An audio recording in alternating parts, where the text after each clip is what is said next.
সরকারের পক্ষ থেকে ব্যক্তিগত নিরাপত্তার জন্য গানম্যান দেওয়ার প্রস্তাব প্রত্যাখ্যান করেছেন ঢাকা বিশ্ববিদ্যালয় কেন্দ্রীয় ছাত্র সংসদের ডাকসুর ভিপি সাদিক কায়েম। তিনি বলেছেন, দেশের সার্বিক নিরাপত্তা নিশ্চিত না করে কেবল কিছু ব্যক্তিকে বিশেষ নিরাপত্তা দেওয়া ইনসাফপূর্ণ হতে পারে না।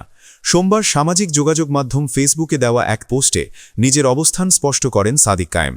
সম্প্রতি জুলাই বিপ্লবে নেতৃত্ব দেওয়া ছাত্র প্রতিনিধিদের, বিভিন্ন রাজনৈতিক দলের নেতৃবৃন্দ এবং গণমাধ্যম কর্মীদের নিরাপত্তা নিশ্চিতে সরকার গানম্যান দেওয়ার সিদ্ধান্ত নেয়। এই সিদ্ধান্তের অংশ হিসেবে ডাকসুর ভিপি সাদিক কায়েমকেও বিষয়টি জানানো হয়, তবে তিনি এই প্রস্তাব গ্রহণ না করার সিদ্ধান্ত নেন।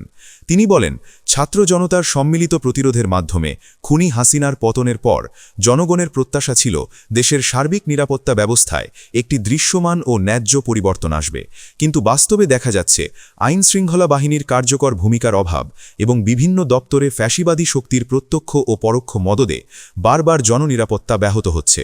ভিপি সাদিক কায়েম আরও বলেন, একদিকে শীর্ষ সন্ত্রাসীরা জামিনে মুক্ত হয়ে প্রকাশ্যে ঘুরে বেড়াচ্ছে, তাদের হাতে ওসমান হাদিরা শহীদ হচ্ছেন, অথচ খুনিরা থাকছে ধরাছোঁয়ার বাইরে। অন্যদিকে ব্যক্তিগত নিরাপত্তার জন্য গানম্যান দেওয়ার প্রস্তাব আসছে। তিনি বলেন, এই বাস্তবতার সঙ্গে নিজেকে মানিয়ে নিতে তার দ্বিধা হচ্ছে। সাদেক কায়েম তার বক্তব্যে আরও বলেন, নিঃসন্দেহে আমাদের সবার নিরাপত্তা প্রয়োজন, কিন্তু সেই নিরাপত্তা যদি কেবল কিছু ব্যক্তি বা গোষ্ঠীর মধ্যে সীমাবদ্ধ থাকে তাহলে তা ইনসাফপূর্ণ হয় না। দেশের আপামর মানুষের জন্য একটি নিরাপদ ও ইনসাফ ভিত্তিক বাংলাদেশ বিনির্মাণই আমাদের দাবি। দেশের ছাত্র জনতা এখনও অনিরাপদ।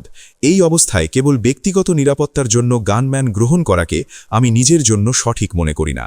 ডাকসুর ভিপির এই অবস্থান ইতোমধ্যে সামাজিক যোগাযোগ মাধ্যমে আলোচনা ও প্রতিক্রিয়ার জন্ম দিয়েছে।